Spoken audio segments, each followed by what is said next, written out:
research and studying at UCSB. Okay. I had read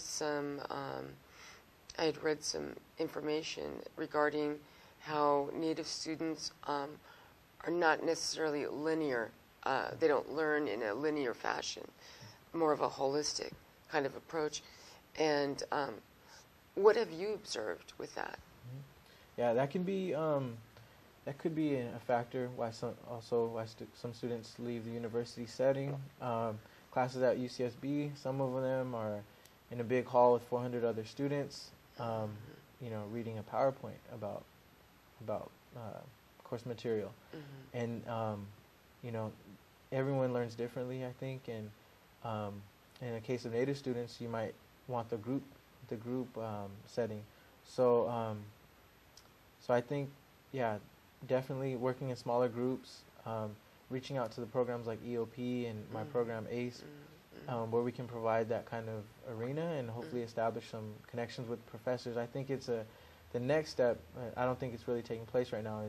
Is really educating the professors and making that a priority. Yeah, actually, I was going to ask you about that. If faculty is sensitive, culturally sensitive towards Native students. Well, there are definitely faculty on campus. There's an Indigenous Studies minor now. It's not a major yet, but maybe one day. But it's a minor right now. A lot of faculty are aware, but I know in some of the certain disciplines, some of the majors, there might not be that priority set to be aware of those issues. So what goal do you have? What goal, as the program coordinator, how many Native students do you hope to recruit? Into UC Santa Barbara? I'm not sure about a number, but I want UCSB to have the highest number of any other UC in the system. UCLA, UC Berkeley, some of the more popular UCs. I want UCSB to have the highest number of American Indian students. I think we can do it. I think we have a community that's ready to support and does support its students. So that's the next step to become the number one in AI students. That's great. It sounds like you're really doing some great things, especially with the Anchor event that you had spoken about. But you'd also mentioned something about the summer program. Yes. So everyone listening, students, parents, it'll be our first summer residential program. Residential meaning the students will come out and live in the dorms for 1 week. I'm really excited about this. It's for students, incoming 9th graders to incoming 12th graders.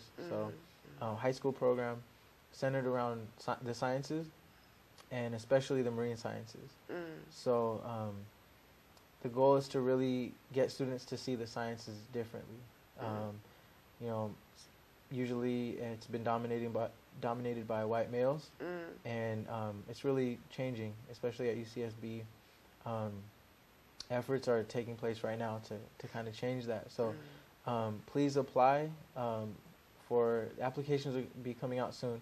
I encourage everyone to apply. You can contact me. The contact info will come up for myself, and if you do get in contact with me, I will put you on a priority list if you say that you heard about the summer program, the American Indian Scholars summer program.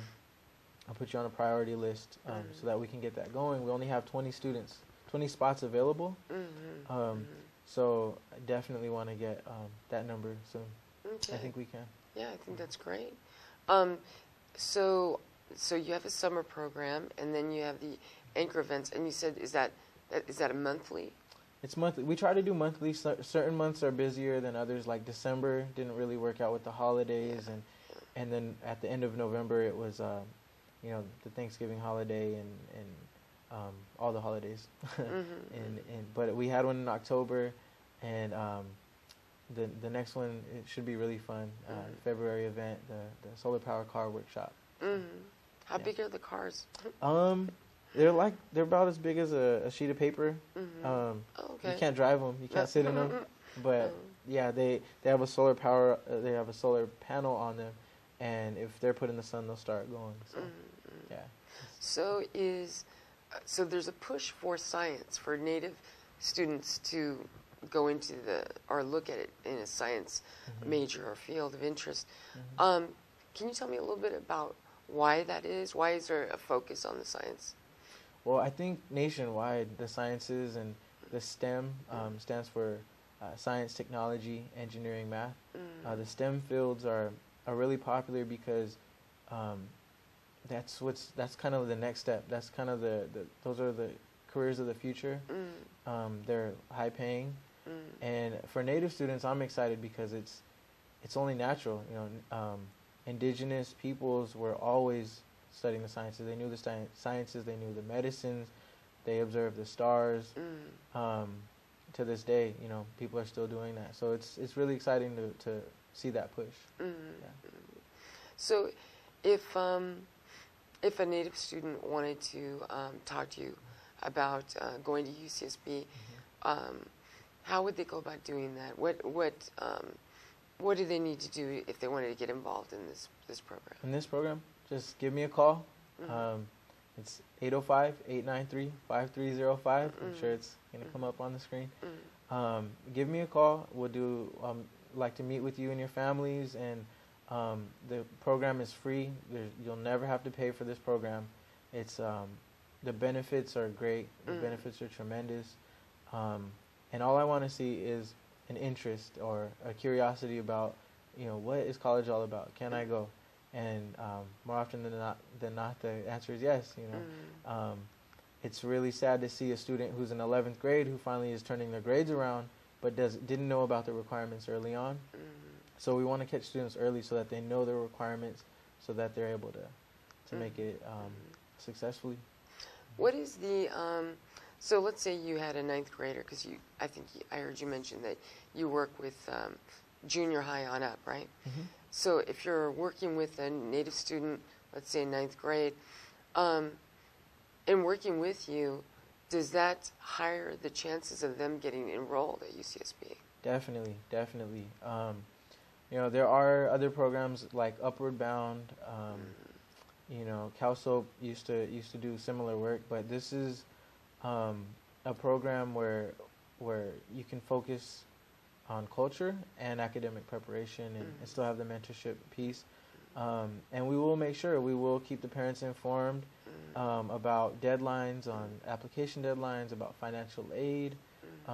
We want to be that resource, so that parents can go to, students can go to and ask the questions, and we'll have good information. If we don't know the information, we're at UCSB and we can find the resources to find that info. So, considering the large diversity of Native nations, you've mentioned that some of these workshops are also about retaining culture or being culturally active and involved. How can you do that? I mean, I think it's under 600 nations. So how would you do that? How would you address the diversity of that? Yeah. Well, we try to provide cultural programming through the community. So, like I said, getting storytellers to come out, and locally, I would say the majority, obviously, are Chumash presenters. But we would welcome, different presenters from different tribes, different nations, all across, anywhere. It's not just for Chumash students; it's for anyone who identifies as American Indian. So having that diversity, it really, I think it's inspiring for other students who might not even know other backgrounds, know other tribes. So, like we also go to conferences as part of the program, kind of like the professional personal development. And we went down to the Gathering of Tribes, the Native Youth Conference at UC Riverside, and met students from different tribes all over California. And I think the biggest thing that students took away was, wow, there are a lot of different students from a lot of different tribes that want to go to college. So what are the chances of UCSB having a powwow? That would be great. That would be really great. I would probably be one of the event organizers, along with the community. I would love to get involved. I think it's about that time. I don't think there has been one in at least 20, 25 years, something like that. So I know a lot of the other UCs do it. UCLA has a big one. UC Riverside has one. Irvine, and I think it's about we're a few steps away from having that. Yeah. Would you say that the vast majority of students at UCSB are they culturally sensitive towards Native issues? Has there been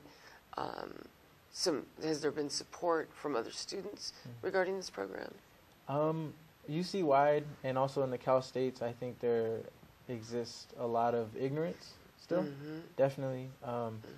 And it can be either by choice or simply people who just do not know what the heck is going on. I've experienced it firsthand. Certain experiences where something's said that's just outrageous, or you'll have the parties, with the people dressing up as with the headdresses and others as cowboys, and just disrespectful events like that taking place. That's happened at UCSB? Not at UCSB. But I know UC Irvine had a problem with that. Definitely. Nikishna down there at UC Irvine kind of made that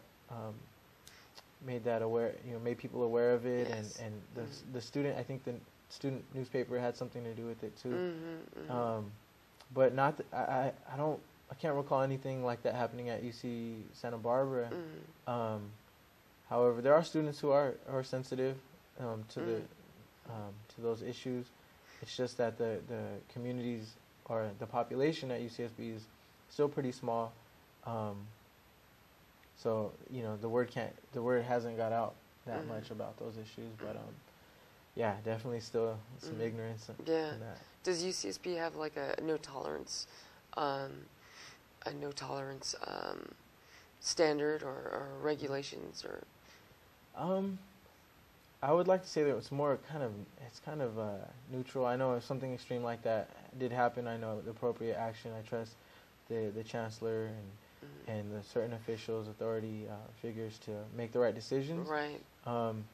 However, I know not with the Native community, with different communities, there was like a Bloods and Crips party, that kind of, or a ghetto party, something like that. Was that through one of the fraternities? Or? I think it was one of the frats, and some of the sororities came together, and I think that was dealt with appropriately. So I'm confident in the authority figures.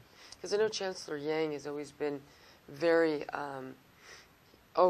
supportive of Native students and with the indigenous minor. That's it. Just having support is just awesome. It really, opens up and helps Native students feel more comfortable, especially with the harvest dinner. Yes. Right? Are you involved with that too? Yes. This year I wasn't able to make it. I was at a conference, but definitely next year, still be in November. It'll be in November next year. Well, we only have a couple more minutes left. Actually, 1 more minute left. Is there anything you would like to let the community know about? Definitely. Please get in touch with me. Contact me. My contact information will come up, and I just encourage you to participate in the program. And I look forward to meeting you soon. Great. Luther, thank you so much for coming on to our show and providing such valuable information. And I know that there's a lot of Native families here in Santa Barbara that are going to be looking forward to working with you. Definitely. Kindergarten through 12th grade. Kindergarten through 12th grade. Yeah. Awesome. Well, our family definitely plans to be there on the 24th. Okay. Okay. 25th. 25th? Yes. Okay, great. Okay, thank you. Oh, yeah, absolutely.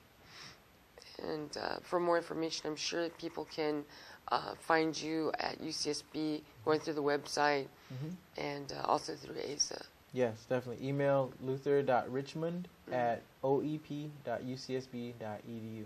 Excellent. And also, if anybody has any questions about AIM, Santa Barbara, they can go to our website as well. And our email is aimsb@yahoo.com. Okay. Or actually, aimsb@ymail.com. Ymail. Yeah, that changed. Yeah, exactly. All right.